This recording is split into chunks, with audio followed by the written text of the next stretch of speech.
একটি গাধা ভারী একটি লবণের বোঝা পিঠে নিয়ে একটি নদীর পাশ দিয়ে হেঁটে যাচ্ছিল।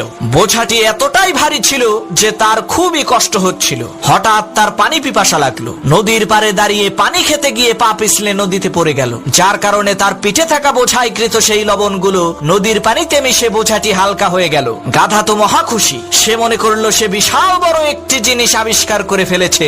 সে ভেবেছিল নদীর পানিতে নামলেই মনে হয় বোঝা হালকা হয়ে যায়। পরের দিন সেই গাধাটি বড় একটি তুলার বোঝা পিঠে নিয়ে ক্লান্ত হয়ে গেল। পথিমধ্যে একটি নদী দেখে সে খুবই খুশি হলো। হোঁচট খাওয়ার ভান করে সে নদীর পানিতে বসে পড়ল। এতে করে সেই গাধার পিঠে থাকা তুলার বোঝাটি নদীর পানিতে ভিজে আরো ভারী হয়ে গেল, যার কারণে সেই গাধাটি আর উঠে দাঁড়াতে পারলো না।